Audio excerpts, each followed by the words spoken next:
You know, when you go online to customize a new car or a computer and you're just blown away by all the options, it's kind of nuts, right? Well, today we're going to pull back the curtain on the digital magic that actually makes all of that possible. We're diving into the blueprint. So let's just start with the big question that frames this whole thing. How can one company possibly offer a single personal computer in that many different flavors? I mean, we're talking about mixing and matching almost every part to build a machine that's unique to you. How on earth do they manage that chaos? Yeah, 1,536. And that's not just some random number I pulled out of a hat.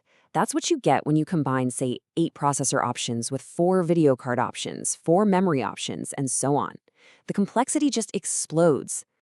Okay, so to get our heads around how companies actually tame this beast of complexity, we have to start with the absolute basics. Every single product, no matter how complicated, starts with a simple recipe, a list of ingredients. In the manufacturing world, that recipe is called a bill of materials, or just BOM for short. Think of it as the complete shopping list for your computer. Every single screw, every microchip, every cable. This BOM is the absolute foundation. It's the source of truth for what's supposed to be in the box.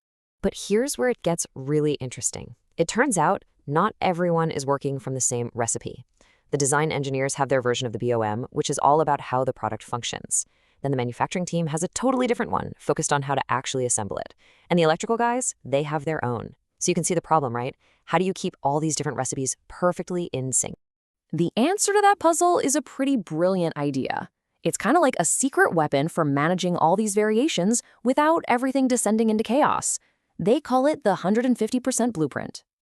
So it's called the 150% BOM. Now, instead of thinking about a recipe for just one computer, I want you to imagine a giant master cookbook. And this cookbook contains the recipe for every single possible computer the company could ever dream of making. It's called 150% because it holds way more parts than any single 100% product would ever actually use. And here's how it works in practice. It's so clever. You start with that massive 150% master blueprint. Then, when you, the customer, make your choices, let's say you pick the faster processor and the premium audio, the system applies what's called a variant rule. This rule acts like a filter, instantly stripping away all the parts you don't need and generating a perfect, specific 100% BOM just for your unique order. All right, but with thousands of options, what stops you from choosing parts that just plain don't work together? You know, you can't put a high-end graphics card in a computer case that's too small for it. That's where you need some automated rules of the road. This is where something called design validation comes in. Honestly, you can just think of it as a digital safety net.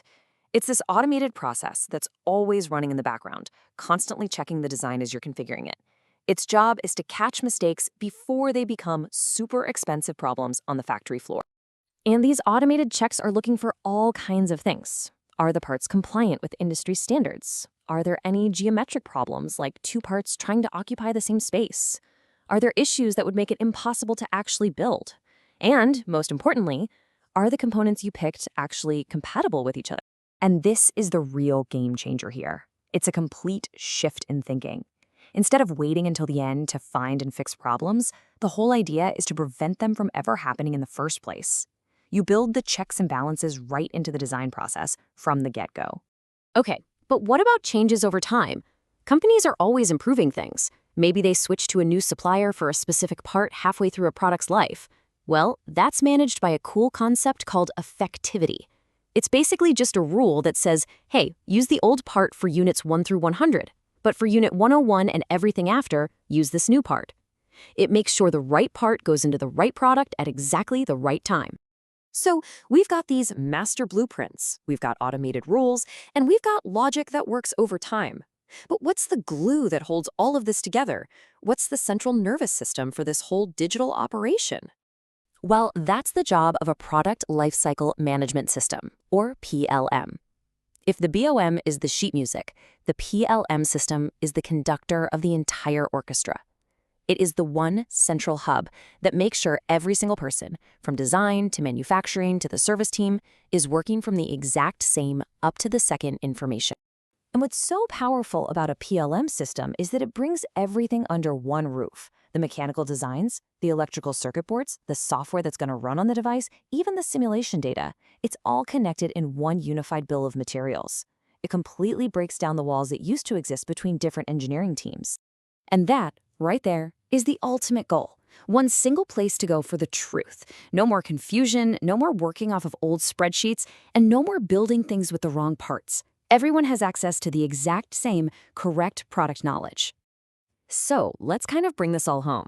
By mastering this incredible digital complexity, companies unlock some really powerful, real-world benefits, not just for them, but for us as customers too.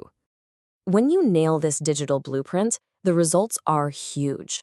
Development costs go down because you're reusing proven designs and knowledge.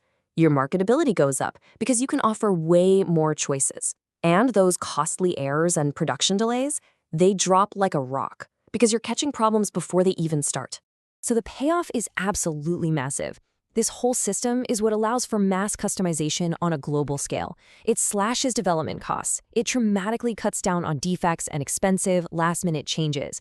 And it lets companies be way more agile so they can get new technology into their products faster than ever before. And at the end of the day, all this complex behind-the-scenes digital architecture means real benefits for you. It's the reason you get so many choices when you buy a new product. It's why new gadgets come out with cool new features so quickly. It's the hidden system that delivers better, safer, and more innovative products into our hands. So I'll leave you with this thought.